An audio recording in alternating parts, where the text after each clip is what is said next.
Assalamualaikum warahmatullahi wabarakatuh. A'udzu billahi minasyaitonir rajim. Bismillahirrahmanirrahim. Alhamdulillahi rabbil alamin, wassalatu wassalamu ala asyrafil anbiya'i wal mursalin wa ala alihi wa ashabihi al-muntajabin al-mayamin. Ikhwan dan akhwat yang dirahmati oleh Allah Subhanahu wa taala.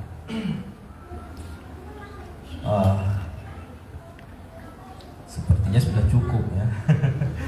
Tadi sambutannya ini sudah inti sebenarnya.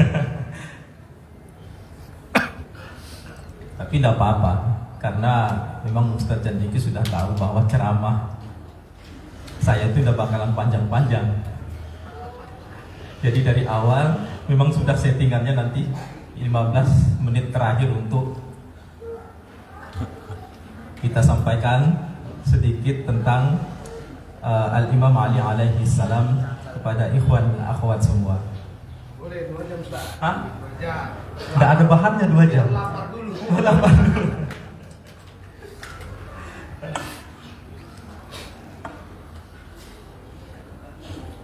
Jadi pertama sekali kita bersyukur kepada Allah Subhanahu wa taala karena pada hari ini kita kembali berkumpul seperti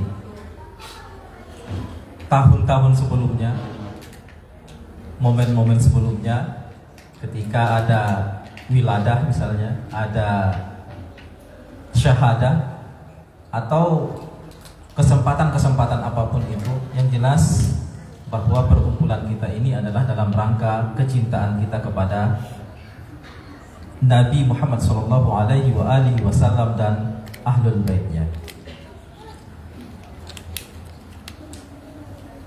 Yang kita bicarakan pada sore hari menjelang maghrib ini adalah Al-Imam Ali alaihi salam, yang kelahirannya saja luar biasa. Kelahirannya di dalam Ka'bah. Jadi Maulidul Ka'bah, lahir di dalam Ka'bah. Kalau Nabi Isa misalnya, itu ketika Sayyidah Maryam sudah hampir menjelang saat-saat melahirkan Nabi Isa alaihissalam, beliau itu diperintahkan untuk menjauh dari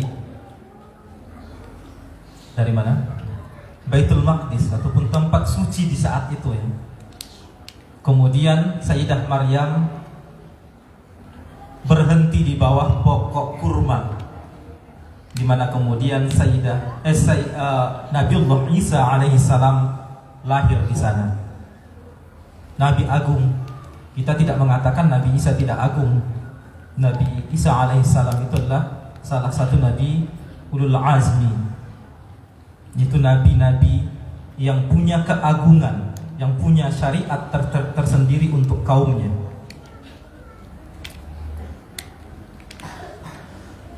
Tapi ketika Imam Ali alaihissalam hendak lahir, bukannya diperintahkan untuk menjauh dari Ka'bah, diperintahkan untuk mencari tempat yang sekiranya Ka'bah tidak dijadikan, dikotori dengan proses persalinan. Malah Allah Subhanahu wa taala membukakan Ka'bah, dan lalu kemudian ibunda beliau Fatimah binti Asad masuk ke dalam Ka'bah, yang kemudian terjadi proses lahirnya Imam Ali alaihissalam. Inilah sosok yang sedang kita bicarakan ini. Jadi kalau dikatakan bahwa tidak mungkin kita mengenal Ahlul Bait seutuhnya, fadilah-fadilahnya wajar. Sosok yang satu ini, yaitu Imam Ali alaihissalam, proses lahirnya sangat luar biasa. Lahirnya di tempat yang paling suci, yang oleh kita ditujukan sebagai kiblat kita untuk sholat. Nah inilah Al-Imam Ali alaihissalam, dicatat oleh sejarah, diriwayatkan oleh para muhadditsin bahwa beliau lahir di dalam Ka'bah. Ini adalah kebanggaan kita. Wajar kalau kita berbangga diri. Kenapa? Karena kita punya panutan, kita punya suri tauladan yang ternyata dilahirkan di dalam tempat yang paling mulia di muka bumi. Jadi wajar kalau kita kemudian memiliki kecintaan yang luar biasa kepada Al-Imam Ali alaihissalam.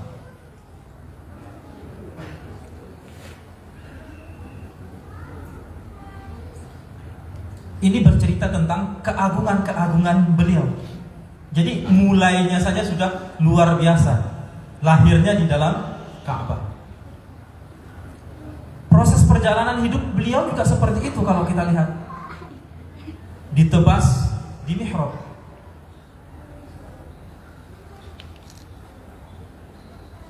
Ketika waktu yang paling mulia sujud. Di mana? Malam Lailatul Qadar.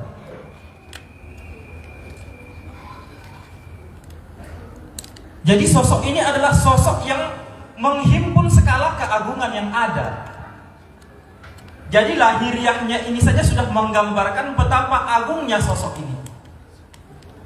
Jadi diberikan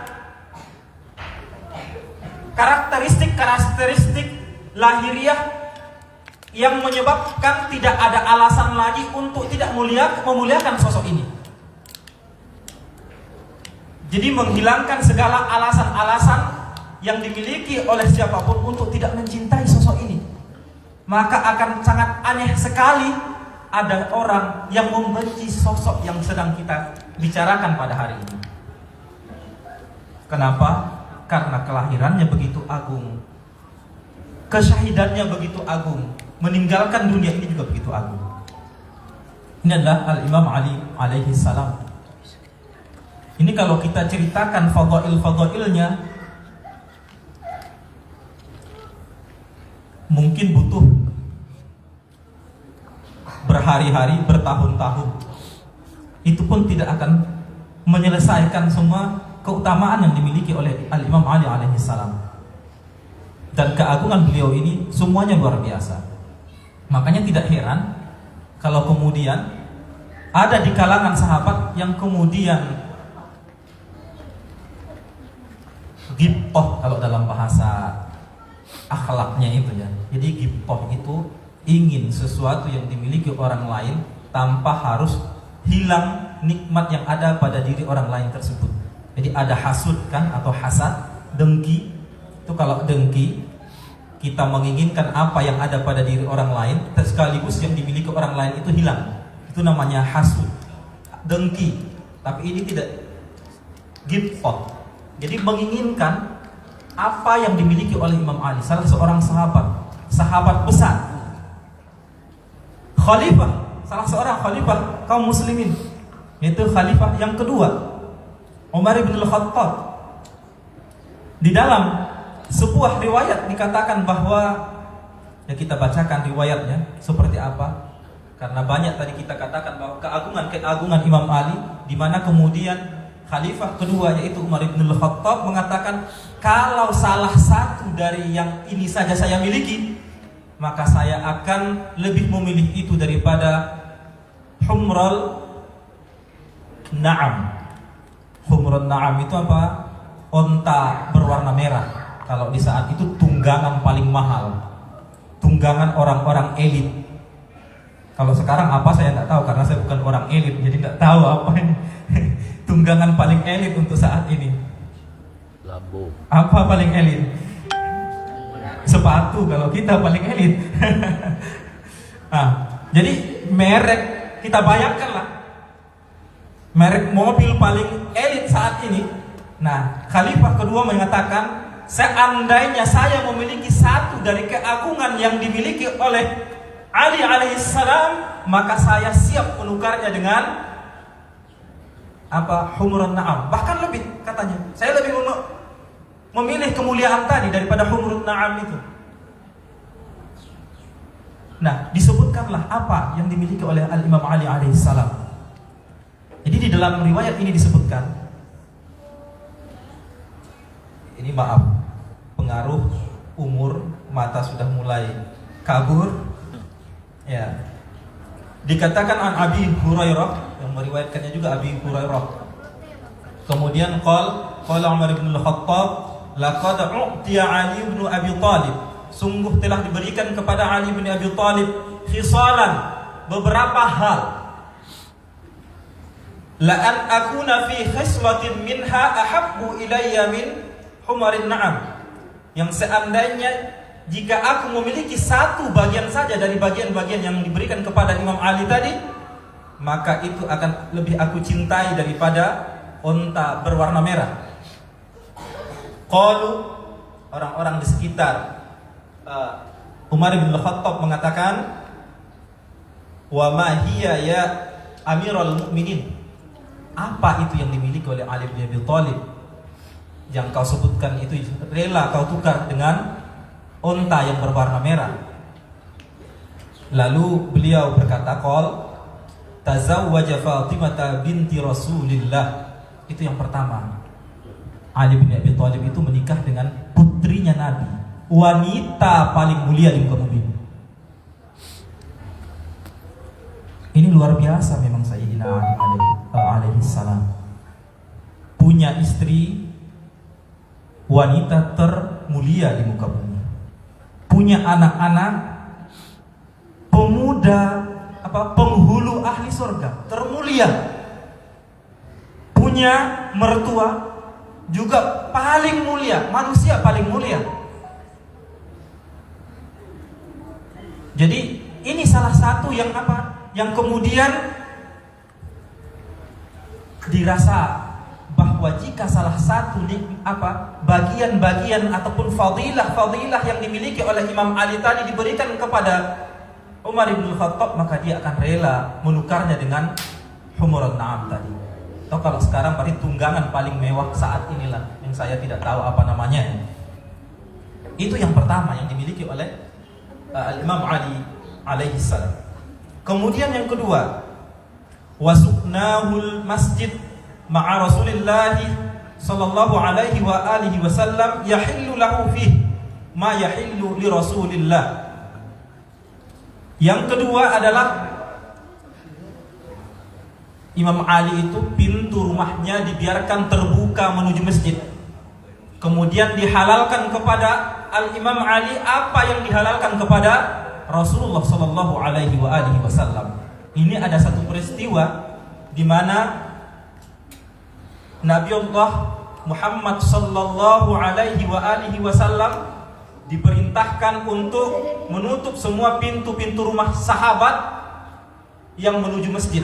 Karena kan Masjid Nabawi itu dulu di pinggirannya itu rumah para sahabat dibangun. Nah, kemudian setiap rumah ini ada pintu yang mengarah ke luar masjid, ada pintu yang mengarah langsung ke masjid. Jadi dari rumah lompat masuk masjid. Nah, begitu dulu posisinya. Semua banyak ya sahabat yang ada di sekeliling masjid ini. Lalu turun perintah untuk apa? Menyatakan bahwa semua pintu yang mengarah ke masjid harus ditutup kecuali pintu Nabi dan pintu Al-Imam Ali alaihi salam. Ini menunjukkan apa? Betapa agungnya sosok yang kita bicarakan sore hari ini. Kenapa?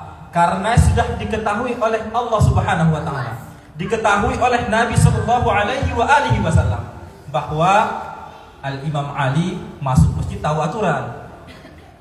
Karena yang lain ini belum tentu tahu aturan.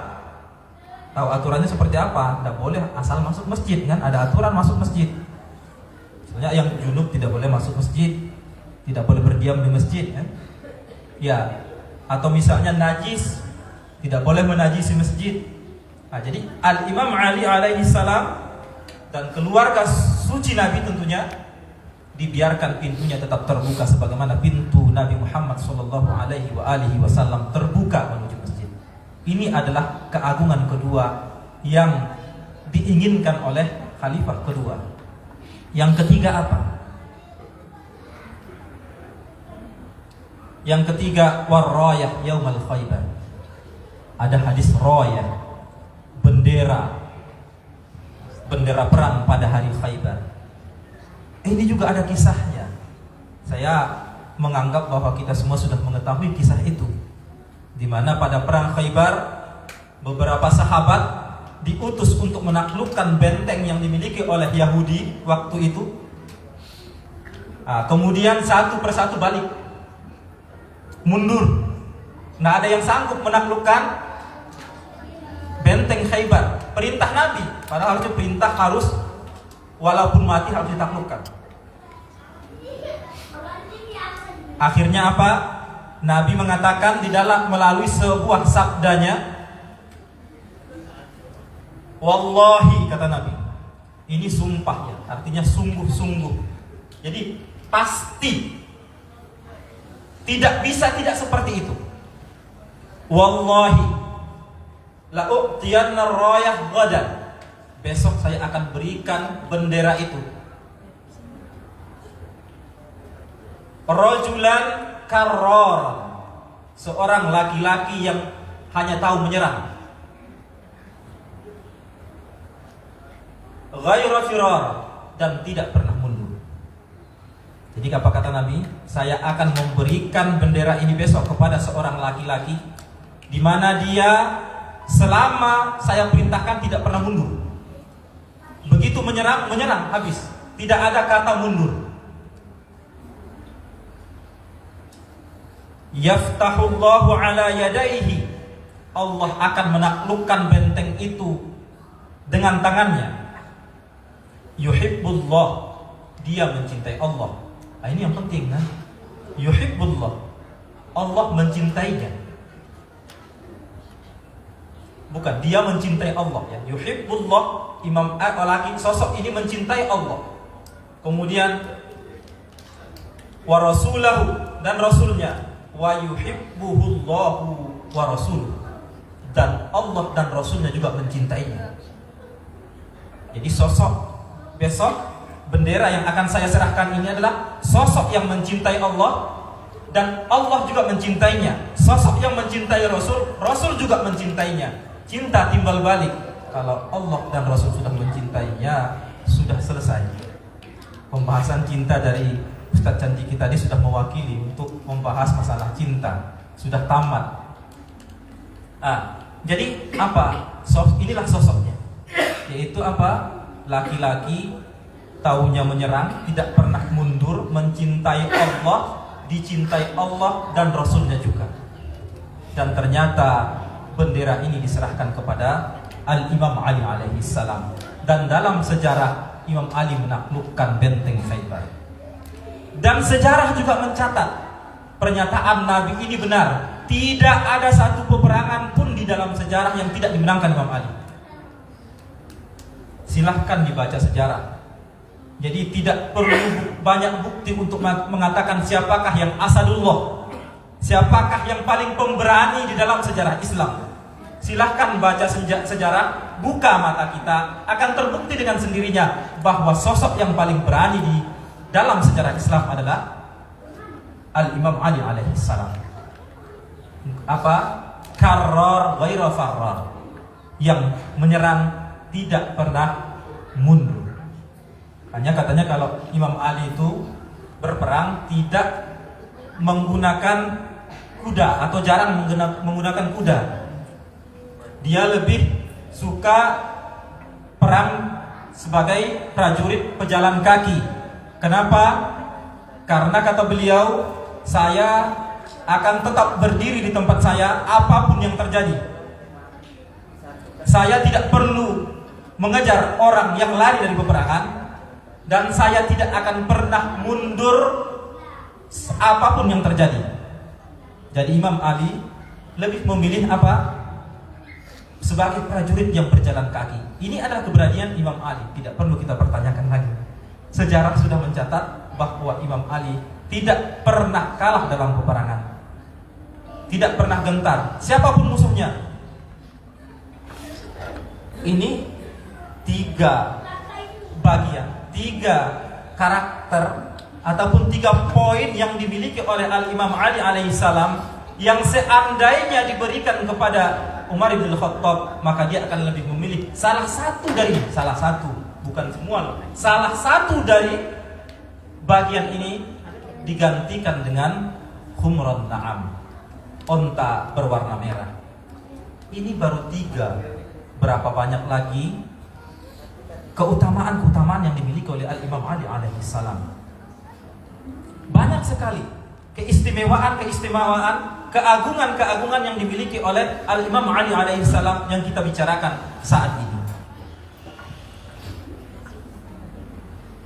Al-Quran, kalau kita lihat ya, kita kembali menceritakan apa keutamaan Imam Ali pada sore hari yang berbahagia ini. Karena kita sedang berbahagia seperti yang disampaikan oleh Ustadz Candi kita tadi. Belum capek kan? Masih bisa.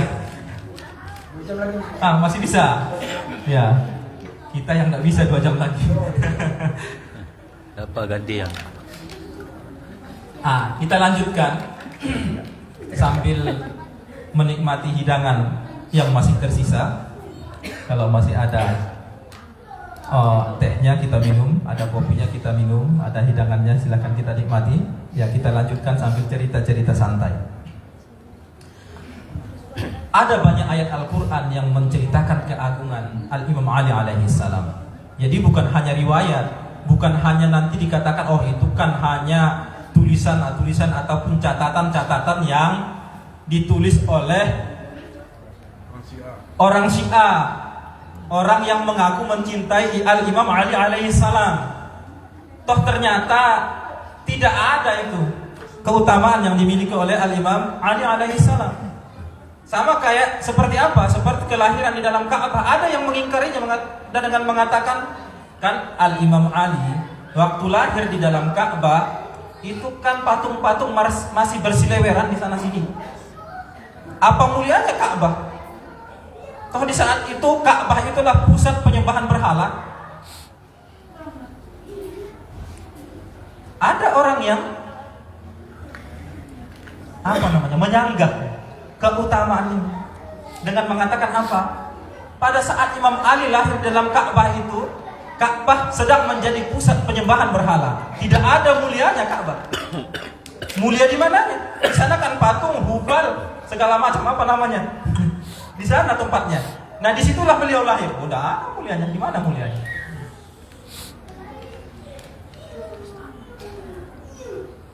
Nah, ini juga seperti itu. Sejarah seberapa banyak pun keutamaan yang dimiliki oleh Al-Imam Ali alaihissalam bisa diingkari begitu saja. Kita harus punya bukti seterang matahari, baru orang-orang yang seperti ini bisa mengakui apa yang dimiliki Imam Ali. Bahkan ketika itu pun mereka akan menutup mata mereka.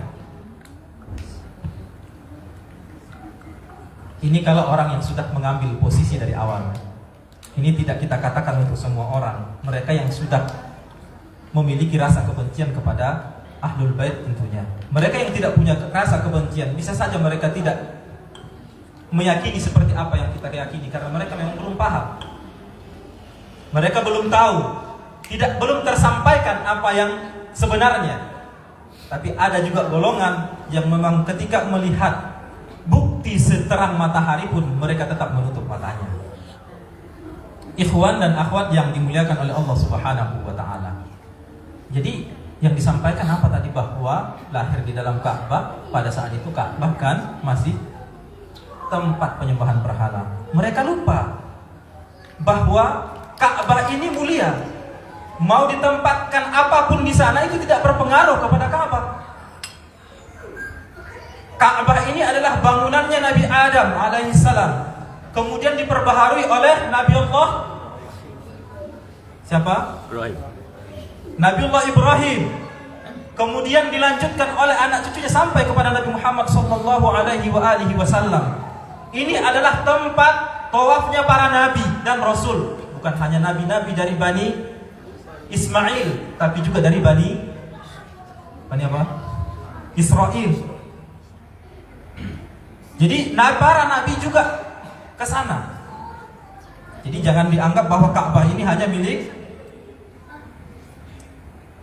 umat Islam saja. Bukan, nabi-nabi sebelumnya juga menjadikan tempat ini sebagai tempat tawaf, tempat beribadah, tujuan beribadah. Jadi ini tempat mulia, memang dikotori, tapi tidak akan menghilangkan kemuliaannya. Ini kenapa? Ini tujuannya sebenarnya hanya ingin menghilangkan fadilah yang dimiliki oleh Imam Ali alaihissalam. Toh di dalam kitab mereka sendiri, di dalam Sahih Muslim disebutkan bahwa ada orang lain yang katanya lahir di dalam Ka'bah selain Imam Ali alaihissalam. Ini kan sebenarnya membantah keyakinan sendiri, membantah apa yang ada pada kitab mereka sendiri. Jadi apa yang ingin kita sampaikan tadi, bahwa Al-Quran juga sebagai bukti paling otentik di kalangan umat Islam menceritakan banyak keutamaan Imam Ali. Jadi jangan dianggap keutamaan Imam Ali itu hanya tersimpan dalam manuskrip-manuskrip yang tidak berharga. Itu yang ingin kita sampaikan, bahwa Imam Ali itu fadail-fadailnya, keutamaan-keutamaannya ada di dalam kitab yang paling agung, kitab yang paling suci, yaitu Al-Quran. Apa keutamaannya yang disebutkan oleh Al-Quran? Banyak. Ayat tathir misalnya, ayat najwa, berbisik-bisik, bertemu langsung dengan Rasulullah, ya. Pernah dengar ayat ini? Ayat najwa. Najwa bukan nama orang ya kalau di sini, bukan Najwa Shihab maksudnya. Ini najwa dalam arti Arab, dalam bahasa Arab itu artinya berbisik-bisik. Jadi di dalam Al-Quran kita bacakan ayatnya.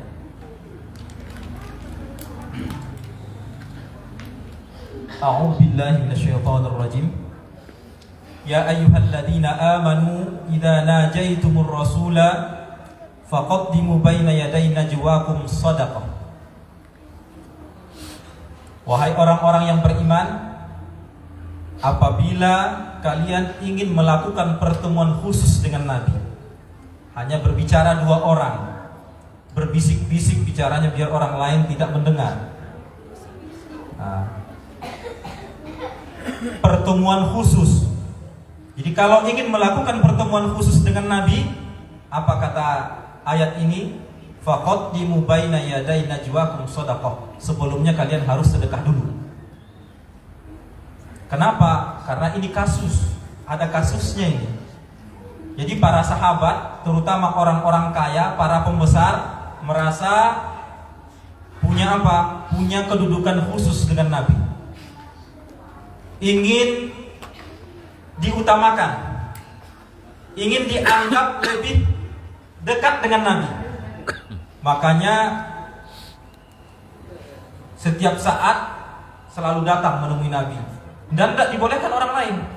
Datang dua orang berbicara secara khusus. Yang dibicarakan tuh tidak tahu kita entah apa kan? Tidak tahu kita entah apa. Yang penting bercerita, ngomong dengan Nabi. Tujuannya apa? Ada yang tujuannya ingin ya dapat keuntungan tadi ya. Dapat jodoh, apalah. Dapat kedudukan. Wah, itu ternyata orang yang khusus, sahabat khusus. Karena sering berbicara empat mata dengan Nabi. Di tengah-tengah kita juga begitu kan, kita kalau sudah ada ustadz yang datang kan, ya ustadz besar, kita juga ini problemnya kita kan langsung kita dekatin kan, cerita-cerita, wah itu murid khususnya ustadz. Ada minta apa? Ini jadi Nabi juga diperlakukan seperti itu. Tapi kata Nabi apa? Untuk menghalangi terjadinya masalah-masalah seperti ini, lalu Allah Subhanahu wa taala mengatakan kalau ingin ketemu Nabi sedekahlah. Kalau tidak sedekah tidak boleh ketemu Nabi. Apa yang terjadi?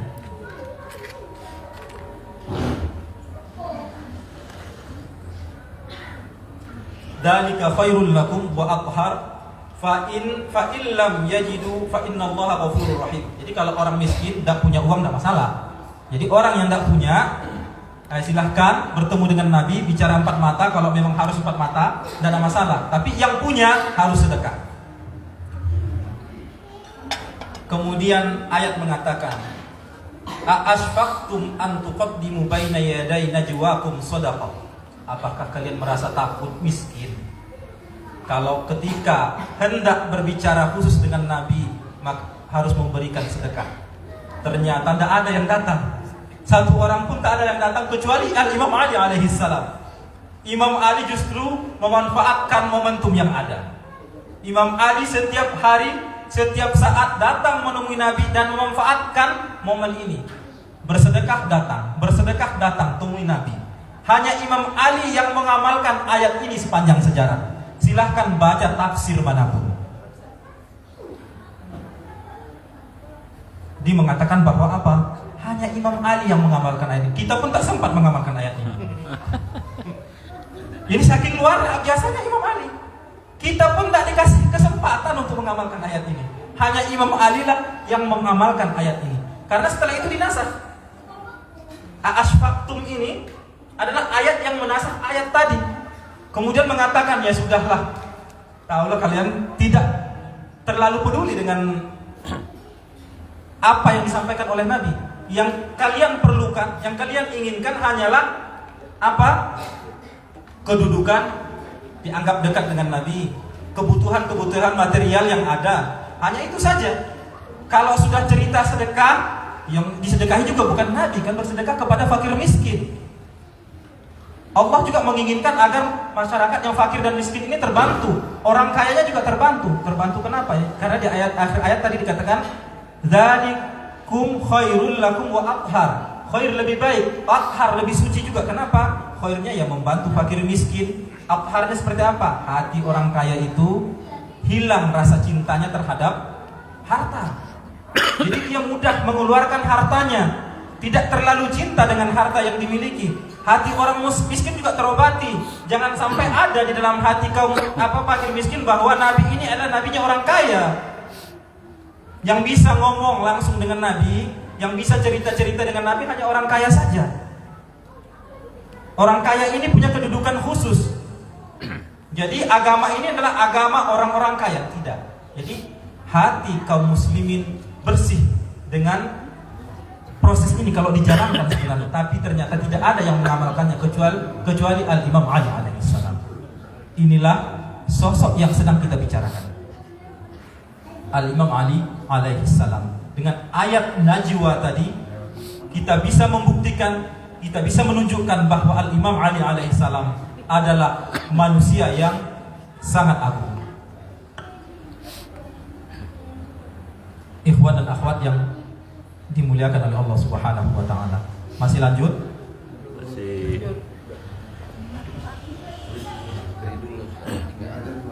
Azan?